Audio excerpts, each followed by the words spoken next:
Bugün sizlərlə 28 dekabr 2025-ci il Turan Tədris Mərkəzində keçirilən mövzu sınaq imtahanı üçün izahına baxırıq. 8-ci siniflər üçün olan sınavımızda hansı ki. Başlayaq ilk sualımızdan. Deməli, ilk sualımız belədir. Mənası olmayan ifadəni göstərir. Deməli, biz demişik ki, cüt dərəcədən kökün altında mənfi ədəd olmaz. Kökün altında 100 gəlib, heç bir sıxıntı yoxdur. Qarşıdakı mənfidə bizə bir problem yaratır. Deməli, bu ola bilər.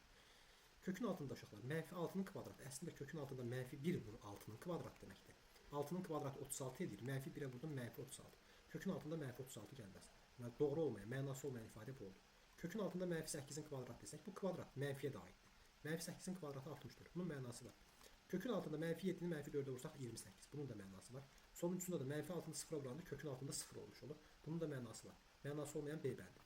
İndi deyir 0 tam 63, 63, 63 deyə sonsuz dövrü onluq kəsiri adi kəsirə çevrilir. Bu qısa şəkildə necə yazılır? 0 tam dövrdə 63 gəlir. Bu da necə yazılır? Necə adi kəsirə çevrilir? Dövrdəki rəqəmlərin sayı qədər məxrəcə 9. Sürətdə dövrədən rəqəmlər qrupasına əmələ gətirdiyi ədəd 63. 99-da 63, 9-a bölsək 11, bura 7, bura 11-də 7. Doğru cavab oldu A bəndi. Keçid edirik digər suala. Alfa rasional, özdə sıfırdan fərqli rasional. Tutalım ki, misal 2 olsun.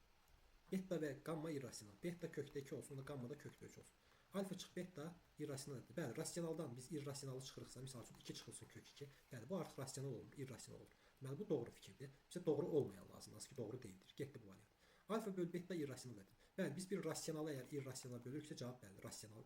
İrrasional gəlir. B variantına getdi. Alfa topla beta irrasional edir. Bəli, rasionalla irrasionalın cəmi misal 2 topla kök 2. Bu da nə olmuş olacaq yenə? İrrasional. Deməli, bu da doğru fikirdir, getdi. Alfa topla qamma irrasionaldır. Bəli, 2 ilə kök 3-ün cəmində yenə irrasionaldır, getdi. Beta topla qamma rasional ədədir. Uşaqlar, yadda saxlayırıq. 2 irrasional ədədin cəmi rasional ola da bilər, irrasional ola da bilər. Hökm edirsə ki, rasional ədəddir, artıq o yanlış fikirdir. Ola bilər desək də doğru kimi götürərdim. Kökün altında 30,3, hansı iki ardıcıl natural ədəd arasında yerləşir. Biz bu zaman bilməliyik ki, kök 30-dan böyük tam kvadrat ədəd neçə var? 36. 30-dan kiçik tam kvadrat ədəd neçə var? 25. Deməli, bu ədəd kök 36 ilə kök 25-in arasında yerləşməlidir. Yəni, intihası 5 ilə 6-nın arasında. Doğru cavab C bəndi. Digər suala baxırıq. X verilib, bir də y bərabər 3x kvadratına bərabər olduğu deyilir y-in. X mənfi 2-dirsə, y də a-ya bərabər olur. Görək a nədir? 3 vurulsun mənfi 2-nin kvadratı. Mənfi 2-nin kvadratı müsbət 4. 3-ə vurdum. 4 vur 3, 12. A bərabər oldu 12-yə. B bərabərdir, B bərabərdir. Deməli, nə edirik burada? Gətirib x-in yerine 3 qoyuruq. 3-ün kvadratı vurulsun 3 olur. 9 vur 3-dən 27. B bərabər 27. Bu ikisini toplasaq cəmi elədi 39. Sonra keçid elədik digər sonra. Y bərabər kök altı x funksiyası qrafikin neçənci rüblərdə yerləşir. Uşaqlar, bax, burada x sonsuz mənfi qiymətlər verə bilmərik. X-a 0 desəm, o zaman y-də neçə olur? 0. 0, 0 nöqtəsi, yəni koordinat başlanğıc. X-a 1 desəm, o zaman y-imiz də neçə oldu? 1. X-a tam kvadrat ədədlər verək, 4 desək. Y-imiz bu zaman neçə olacaqdı? 2. 9 desək, 3 və s. Bunları da belə səli səyidinin köməyi ilə birləşdirdikdə görürük ki, qrafikimiz neçənci rübdə yerləşdi? 1-ci rübdə. Kök altda 50. 50-ni 25 vur 2 kimi yazsam. 25-dən də 5 çıxdı. Elədi 5 kökdə 2. 32-ni 16 vur 2 kimi yazsaq. 16-dan neçə çıxır? 2, 4. 4 2-yə vuruldu 8. Üstə gəl 8 kökdə 2. Çıx 98-i də 49 vur 2 kimi yazsaq. 7 kökdə 2. 8 kökdə 2-dən 7 kökdə 2 çıxanda 1 kökdə 2, üstünə 5 kökdə 2 gəldi. Doğru cavab 6 kökdə 2, yəni B bəndi. Məxrəcini irrasionallıqdan azad edin deyir. Biz bu zaman nə edirdik? Məxrəcdəki ədədin qoşmasına vururduq. 3 topla kök 2-nin qoşması nədir? 3 çıx kök 2. Sürətdə vurduq 3 çıx kök 2-yə. Sürətdə 7 vurulsun 3 minus kök 2. Məxrəcdə də kvadratların fərqinin açılışını görsəniz. A topla B, A çıx B. Bu da bizə A-nın kvadratı, yəni 3-ün kvadratı 9 çıx kök 2-nin kvadratı 2-ni verir, yəni 7-ni. 7-lər ixtisar getdi, cavabımız 3 minus kökdə 2 Y bəndi. Sonra digər suala baxırıq. Digər sualda əsasları eyni olan qüvvətlərin hasili verilib, üstlər toplanmalıdır. A-nın üzərində 10 üstə gəl, mənfi 2 üstə gəl, mənfi 3. Mənfi 2 ilə mənfi 3-ün cəmi, mənfi 5. Onun da üzərində mənfi 5 gələndə hansı 5 elədi? Müsbət 5. A üstü müsbət 5. Doğru cavab A. İndi ədədini standart şəkildə yazın. Şöyle standart şəkildə yazmaq üçün bu kiçik ədəddir. Kiçik ədədlərin tərtibi mənfi olur. Böyük ədədlərin tərtibi də müsbət olur. Yəni kiçik ədəd dediyim nədən kiçik? Deməli, belə deyək, ondan kiçik ədədlərin. Ondan demək, birdən kiçik ədədlərin tərtibi mənfi olur. Ondan böyük ədədlərin də tərtibi nə olur? Müsbət olur. Həmçinin onda. Gəl indi buradan baxaq. Bax, bunun qiymətli hissəsi neçə olar? Vergül bu hissəyə gəlib keçməlidir. Yəni olur 8.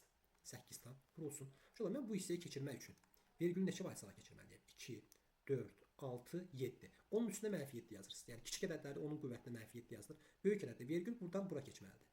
Yəni 3,1 olmalı, düzdürmü? Yəni vergül neçə vayt keçdi? 2, 4, 6. Vurulsun. Böyük ədədlərdə də 10 üstü müsbət 6 yazırıq. qüvvətinə. Bu qədər. Yəni əgər ədəd 1-dən kiçik ədəddirsə, onda onun tərtibi mənfi olur. Vergülü keçirdiyim qədər onun qüvvətinə mənfi ədəd yazıram, neçə vahid keçirmişəmsə. Əgər müsbətdirsə ədədimiz, yəni keçirdiyim vergül qədər onun üzərinə müsbət 6 yazıram. Neçə vahid keçirmişəmsə vergülün yerini dəyişmişəmsə müsbət yazıram. 6 vahid dəyişmişdim, onun üstü müsbət 6. Burada 7 vahid dəyişdim, kiçik ədəd olduğu üçün onun üstü mənfi 7. İndi qiymətli hissələrin hasilini tapın. Burada qiymətli hissə 8-dir, burada 3,1-dir. 8-də 3,1-ə vursaq 24,8. Doğru cavab B bəndi. Keçid edirik digər sualın həllinə. Hipotenusun uzunluğu 8 sm və katetlərdən birinin uzunluğu da 4 sm. Hipotenus 8, katetdə olsun 4. Şöyle biz bilirik ki, düz bucaqlı üç bucaqlar 30 dərəcənin qarşısı hipotenusun yarısı olur da. Düzdür. Deməli bura 30 dərəcələrdir, bura 60 dərəcə. Bizdən də nəyi tap deyir? O biri katetin tapın deyir. Yəni 60-ın qarşısı kiçik katetin kök 3 mislinə bərabər olur. Yəni 4 kök altında 3. Doğru cavab Y bəndi. Diaqonalı 2 kökdə 2 olan kvadrat. Şöyle mən kvadratda diaqonal çəkəndə burada yaranan üç bucaq bərabər yanlı düz bucaqlı üç bucaq olur. Yan tərəfləri A-ya A desəm, hipotenus A-nın kök 2 mislinə bərabər olur. Yəni diaqonalı 2 kökdə 2 olan kvadrat bax bu üzdür. Yəni diaqonalı A kök 2-dirsə tərəf A olmalıdır. Diaqonal A kök 2 bərabərdir nəyə? 2 kök 2. Bunları bir-birinə bərabərləşdirdik. Kök 2-lər getdi, A-mız 2 tapıldı. Perimetrini tapın deyir həmin kvadratın. P də bərabərdir 4 vurulsun A. 4 vur 2-dən doğru cavab 8 A bəndi. Keçid edirik digər suala. İndi kvadrat tənliyini həll edin deyir. Natamam kvadrat tənlikdir. C-si 0-a bərabər. Ortaq vurğu mötərizə xaricə çıxarıram burada. X vurulsun 4x üstə gəl 15 bərabərdir 0. Şöyle yadda saxlamaq. C-si 0-dırsa mütləq köklərindən birisi 0 olur. Yəni hasil nə zaman 0 olar? Ya bu vuruq 0 olsun, ya da buradakı bu vuruq digər vuruq 0 olsun. İndi x-i 0-a çevirən qiymət x bərabərdir 0. Birinci kök tapdıq. Bir kök 0 olasıdır. Digər kökdə 4x üstə gəl 15 bərabərdir 0-dan. 15-i sağ tərəfə göndərsəm. 4x bərabərdir mənfi 15. X tapmaq üçün də mənfi 15-i 4-ə bölürük. Mənfi 3-dən 4 bölürük. Yəni bir kök mənfi 3-dən %75, digər kök 0. Doğru cavab D bəndi. Nə deyil? Burada belə bir tənlik verilib bizə. Bərabər 0 tənliyi hansı kvadrat tənliklə eyni gücdür? Hə, bunu sadələşdirdik yəni bir sözlə. Bax, A çıx B, A topla B. Kvadratların fərqini verir. Yəni olur burada 4x-in kvadratı çıx 9. Mənfi 2x-i mötərizəyə vurub açsaq. Mənfi 2x-i 3x-a vurdum. Mənfi 6x-in kvadratı. Mənfi 2x-i müsbət 1-ə vurdum. Mənfi 2x. Topla 13. Bərabərdir nəyə? 0-a. 4x kvadratından 6x kvadratını çıxandı. Mənfi 2x kvadrat. Çıx 2x, çıx 2x.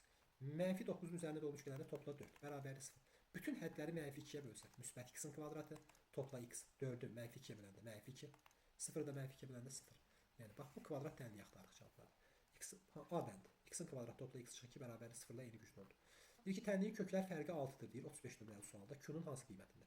Köklər cəmi x1 topla x2. Viyyətlə getsək nəyə bərabərdir? Əks işarə ilə götürülmüş ikinci ədəmsal, yəni 10-a. x1 çıx x2-də nəyə bərabərdir? Deyir 6-ya. Bunu mən bir sistem kimi həll edəsəm. 2x1 bərabər 16-dan x1 bərabərdir 8. Onda x2 nəyə bərabər olmalıdır? 8-in üstündə neçə gəlsək 10-dan 2. Q da x1 vur x2 bizə Q-nu vermirdim, yəni sərbəsətdir. Köklərimiz 2-dir, birisi digəri 8-dir. 2-ni 8-ə vurduq 16. Deməli Q-nun hansı qiymətində? 16 qiymətində. Kvadrat tənliyin kökləri deyir necə ədədlərdir? Gəl köklərini tapaq əvvəlcə, sonra deyək ki, necə ədədlər olub olmadığını söyləyək. Təmizlək burada biraz yer açın. Deməli kvadrat tənliyi həll edərkən biz nədən istifadə edirik? Diskriminantdan. B bərabər idi B kvadratı minus 4AC. B-miz 6-dır. 6-nın kvadratı çıx 4 vur 1 vur 1. 36 çıx 4-dən. Cavab 32. Diskriminant 32 tap. X1 bərabər idi nəyə? Mənfi B çıx kök diskriminant bölünsün 2A. Mənfi B B-nin əksi demək. B-miz 6-dır. Əksi mənfi 6. Çıx. Kök altı 32. 32-də 16 vur 2 kimi yazsaq. 4 kökdə 2. Böl 2A. 2 vur 1-dən 2. Şimdi x2'də də bir dənə bax burada ortada çıxmadsa orada nə olacaq? Toplama. Yəni x2 bərabərdir. Mənfi 6 topla 4 kökdə 2 böl 2. İnşallah ayrı-ayrı kəsrlər kimi parçalayıb yazsaydıq. Mənfi 6-nı 2-yə böləndə mənfi 3. Mənfi 4 kök 2-ni 2-yə böləndə mənfi 2 kökdə 2. Sonra mənfi 6-nı 2-yə böləndə mənfi 3. Müsbət 4 kök 2-ni 2-yə böləndə müsbət 2 kökdə 2. İnşallah bunlar qarşılıqlı sadədir. Heç bunlar natural belə deyil. Nə qarşılıqlı sadə? Heç biz buna baxmarıq getdi. Rasional. Xeyr, köklü hissə var. Köklü hissə gözümüzə girir. Belə rasionalda da olmaz. Bunlar irrasional ədədlər getdi.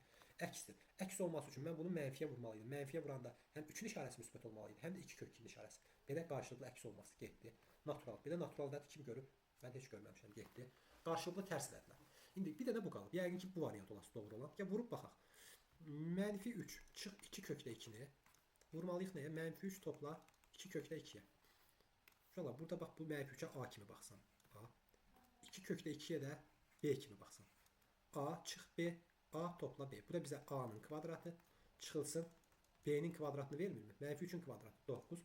Çıx 2 kök 2-nin kvadratı 4 vur 2 8. 9-dan 8 çıxdıq 1. Hə. Asili müsbət 1 eləyən 2'də də biz qarşılıqlı tərs ədədlər demişdik. Bəli, doğru olan variant Y bəndi. Ya da köklər cəmi mənfi diskriminant sıfırdan böyük gəldiyinə görə mən bilirəm ki, bunun iki müxtəlif kökü var, həqiqi kökü var. Köklər hasilində x1 vur x2 sərbəst əddə bərabərdir. Çevrilmiş kvadrat əldə olduğu üçün 1. Bu şəkildə də seçə bilərik qarşılıqlı tərs ədədlər olduqlarını. Sonra keçirik digər suala. Sahəsi 24 kvadrat santimetr olan düzbucaqlının uzunluğu enindən 5 cm böyükdür. Yəni eninə x desək, uzunluğu nə olur? 5 cm böyük olan x topla 5. Sahəsi də 24-dür. Sahə necə tapılır düzbucaqda? N ilə uzunluq bir-birinə vurulurdu. S bərabərdir A vur B düzdür. Yəni x vur x topla 5 bərabərdir 24-ə. Hansı ədəd özündən 3 vahid böyük olan ədədə vurduqda 24 eləyər?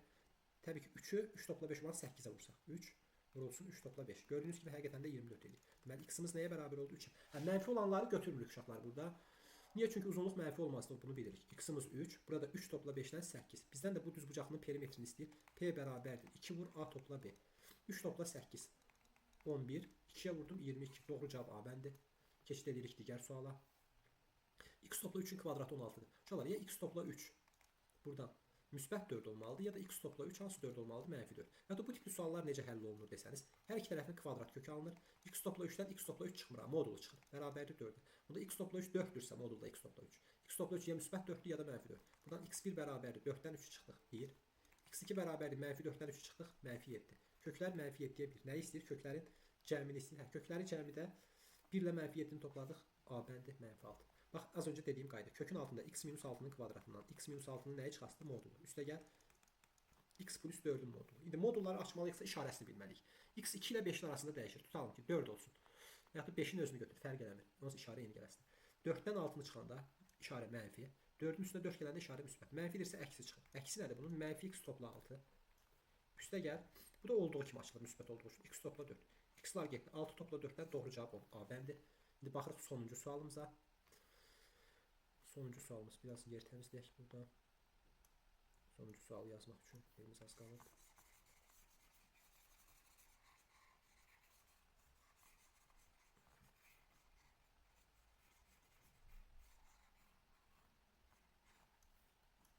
Deməli 0,45'i %45 kimi yazdım. Vur 1,9'da 8. Ədədi vurduqları öncə vurur. Bu da 9'da 10 demək.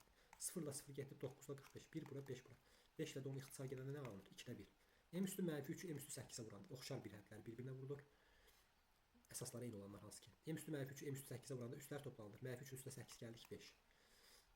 N üstü 2'ni N üstü mənfi 11'ə vuranda üstlər toplandı. 2'nin üstünə mənfi 11 gələndə mənfi 9 vur. P üstü mənfi 4'ün üzərinə də uşaqlar 6 gəldikdə müsbət 2. 2'də 1, M üstü 5, N üstü mənfi 9, P üstü 2. Doğru cavabımız oldu C bəndi. Sağ olun. Gələn sınav saxlarında görüşərik.